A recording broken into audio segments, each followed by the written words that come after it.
Inquiry भी करती है और उसके बाद एफआईआर रजिस्टर करती है। जो फाइनेंशियल क्राइम है उसमें ज़्यादातर एफआईआर जो है हमारे पास रजिस्टर होकर आती है। क्राइम अगेंस्ट पर्सन में तो फौरी तौर पे जो टाइम लाइन फिक्स है, विदिन 24 आवर्स जो है एफआईआर रजिस्टर हो जाती है। अगर स्नैचिंग हुई है, 392 हुई है, बर्गलरी हुई है, वो भी फौरी तौर पर एफआईआर रजिस्टर होती है। यकीनन जो है लोगों की पहले इंक्वायरीज होती हैं और फिर उसके बाद एफआईआर रजिस्टर होती है और फिर वो हमारे पास आती है। इनमें ज़्यादातर लोगों की कंप्लेंट होती है कि उनकी तफ्तीश जो है मेरिट पर नहीं होती। तो 80% केसेज यही वाले होते हैं जिसमें लोगों की एप्लीकेशन हमारे पास आती हैं regarding change of investigation. 14 days में हमने तफ्तीश को कंप्लीट करना होता है और चालान सबमिट करवाना होता है प्रोसिक्यूशन के पास। 3 बोर्ड्स बनाए गए हैं चेंज ऑफ इन्वेस्टिगेशन के। अगर वो मुतमईन नहीं है तो डीआईजी इन्वेस्टिगेशन लाहौर उसमें कॉम्पिटेंट है। नाज़रीन, लोगों को बहुत सारे मसाइल तफ्तीश को लेकर होते हैं।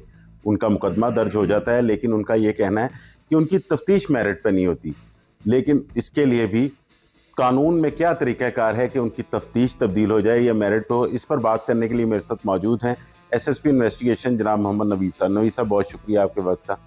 नवीद साहब, बहुत सारी शिकायत आती हैं कि तफ्तीश जो है वो मेरिट पे नहीं हो रही, तो उसके लिए क्या तरीक़ाकार है? नुमान भाई, बहुत शुक्रिया आपका। आपका जो सवाल है कि लोगों की बहुत सारी शिकायत आती हैं कि तफ्तीश मेरिट पर नहीं हो रही। इसका जो सारा दारोमदार है वो इस चीज़ पर होता है कि जो सबसे पहले जो एफआईआर कटी है, सबसे पहले पुलिस अक्सर इंक्वायरी भी करती है और उसके बाद एफआईआर रजिस्टर करती है। काफ़ी सारे केसेस इस किस्म के, फॉर एग्जांपल अगर केसेस को डिवाइड किया जाए तो crime against person, crime against property और क्राइम जो फाइनेंशियल क्राइम है उसमें ज़्यादातर एफआईआर जो है हमारे पास रजिस्टर होकर आती है। ये जब एफआईआर हो जाती है क्राइम अगेंस्ट पर्सन में तो फौरी तौर पे जो टाइम लाइन फिक्स है, विदिन 24 आवर्स जो है एफआईआर रजिस्टर हो जाती है। क्राइम अगेंस्ट प्रॉपर्टी जो है उसमें अगर स्नैचिंग हुई है, 392 हुई है, बर्गलरी हुई है, वो भी फौरी तौर पर एफआईआर रजिस्टर होती है। लेकिन फाइनेंशियल क्राइम में यकीनन जो है लोगों की पहले इंक्वायरीज होती हैं और फिर उसके बाद एफआईआर रजिस्टर होती है और फिर वो हमारे पास आती है। अब जो लोगों का ज़्यादातर इसमें कंप्लेंट्स आती हैं वो रिगार्डिंग आती हैं फाइनेंशियल क्राइम की। 406 है, 408 है, 420, 468, 471 की केसेस हैं। इनमें ज़्यादातर लोगों की कंप्लेंट होती हैं कि उनकी तफ्तीश जो है मेरिट पर नहीं हो रही और हम भी जब वोट कर रहे होते हैं तो 80% केसेस यही वाले होते हैं जिसमें लोगों की एप्लीकेशन हमारे पास आती हैं रिगार्डिंग चेंज ऑफ इन्वेस्टिगेशन। अब हमारा जो काम है एज पर लॉ 14 डेज में हमने तफ्तीश को कंप्लीट करना होता है और चालान सबमिट करवाना होता है प्रोसिक्यूशन के पास। 3 दिन में वो फाइल को चेक करते हैं। अगर कोई ऑब्जर्वेशन होती हैं तो वो ऑब्जर्वेशन लगा के फाइल हमारे पास वापस भेजते हैं और हम फिर उसको रिमूव करके वापस जमा करवाते हैं। हमारा काम ये है कि जल्द अज जल्द हम इस तफ्तीश को मुकम्मल करें और सीसीपीओ साहब बिलाल सिद्दीकी मियाना साहब ने बड़ी टाइमलाइन जो फिक्स की हुई है वो भी रेगुलर मीटिंग्स देते हैं और कोशिश करते हैं कि जो जिस महीने में क्राइम रजिस्टर हुआ है by the end of that month उसका चलान कॉम्पिटेंट कोर्ट में चला जाए ताकि वहाँ जाके इसका जो ट्रायल है वो स्टार्ट हो सके। अब जो आपने बात की कि लोगों की शिकायत तो उसका अजाला कैसे किया जाता है, उसका अजाला करने के लिए जो पुलिस ऑर्डर 2002 है उसमें बड़ी ही कॉम्प्रिहेंसिव जो तरीके से इसको कवर किया गया। उसमें 3 बोर्ड्स बनाए गए हैं चेंज ऑफ इन्वेस्टिगेशन के। जो हमारे डिस्ट्रिक्ट पुलिस है वहाँ पर डीपीओज जो हैं ऑथराइज्ड हैं। फर्स्ट चेंज ऑफ इन्वेस्टिगेशन का बोर्ड कंडक्ट होता है, एसपी इन्वेस्टिगेशन करते हैं, उसको काउंटर साइन करके डीपीओ जो है वो किसी भी दूसरे ऑफिसर को इन्वेस्टिगेशन मार्क कर देते हैं।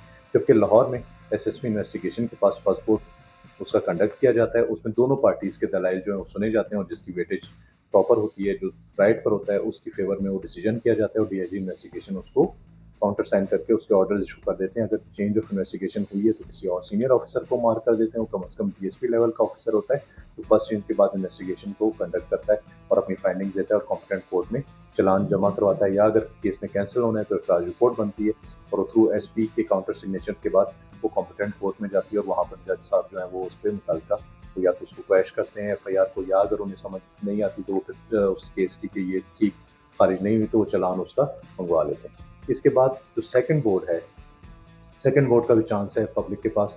अगर वो मुतमईन नहीं है तो डीआईजी इन्वेस्टिगेशन लाहौर उसमें कॉम्पिटेंट अथॉरिटी है। और जो हमारे डिस्ट्रिक्ट्स हैं वहाँ पर जो रीजनल पुलिस ऑफिसर हैं वो सेकंड बोर्ड को चेयर करते हैं। उनके बिहाफ पर एसएसपी आरआईबी जो हैं वो इस बोर्ड को चेयर करते हैं और आरपीओ साहब उस पर काउंटर साइन करते हैं रीजन्स में।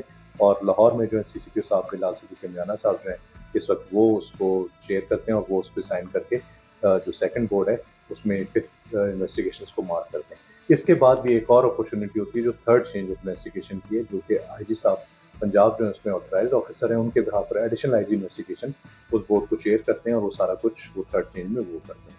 तो ये तीनों चीज़ें रखी गई हैं और ये एक बहुत ही कॉम्प्रिहेंसिव मैकेनिज्म है। इसमें अब इसके बाद भी अगर कोई ये कहता है कि मेरी तफ्तीश ठीक नहीं तो यकीनन वो बंदा वो होगा जिस जो फॉल्ट पे।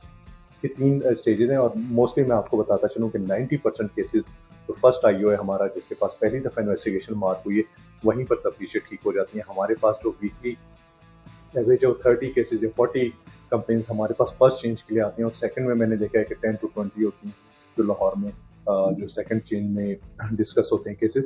तो आप ये देखें कि एक ऐसा ज़िला जहाँ पर क्राइम जो रजिस्टर होता है वो अबव 2,50,000 से लेकर 3 लाख तक जहाँ पर रजिस्ट्रेशन हो रही है क्राइम की, अगर वहाँ पर 30 या 40 केसेस फर्स्ट चेंज के लिए आते हैं तो एक बहुत ही लो तादाद है, यानी लोग ज़्यादातर अपनी तफ्तीश से मुतमईन हैं।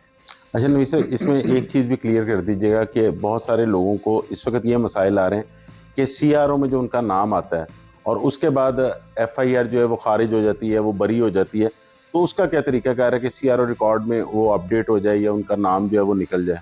देखिए, इस पे हमारी डेलिब्रेशन हो रही है। एक तो मैं आपको एक चीज़ बड़ी क्लियर बताता चलूँ, अगर रूल्स यहाँ तक इतने सख्त हैं कि अगर कोई ट्रैफिक चालान भी करता है और उसको चालान हो जाता है, तो वो बंदा ऑथराइज़ नहीं है कि कहीं पर उसको जॉब मिल जाए।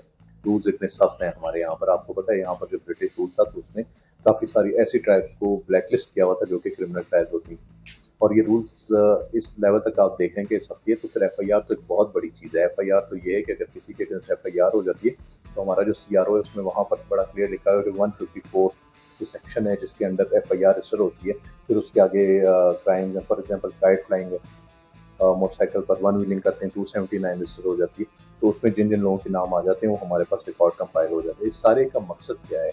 इसका मकसद ये नहीं कि किसी का आपने रिकॉर्ड ख़राब करना है। इसका मकसद ये है कि न्यू ईयर नाइट है और लोगों को एम्पावर कराते हैं कि आप उसके बच्चे वन व्हीलिंग ना करें, बाहर ना निकलें। लेकिन आप यहीं के रहने वाले इसी माशरे का हिस्सा हैं। आप देखते हैं किसी एक ऐसी सड़क पर वन व्हीलिंग स्टार्ट हो जाती है और वहाँ पर एक्सीडेंट होता है और बच्चों की डेथ्स हो जाती हैं, तो ये गवर्नमेंट के रिट को ये लोग चैलेंज करते हैं। तो उसको सारी चीज़ को कर्ब करने के लिए रिकॉर्ड रखा जाता है और फिर उनके घर वालों को बुला के उनको ये ताकीद की जाती है कि आपके बच्चे रात को ना निकलें। उन पे रेड्स की जाती हैं। ऐसे गैंग है प्रॉपर जो कि बच्चों को माइल करते हैं कि आप आके वन व्हीलिंग करें, उनको मोटरसाइकिल्स प्रोवाइड करते हैं, व्हीलिंग वो प्रोवाइड करते हैं। इसी तरह काइट फ्लाइंग है। देखें, गवर्नमेंट ने बसंत का मौका दे दिया आवाम को, 3 दिन बसंत बनाई।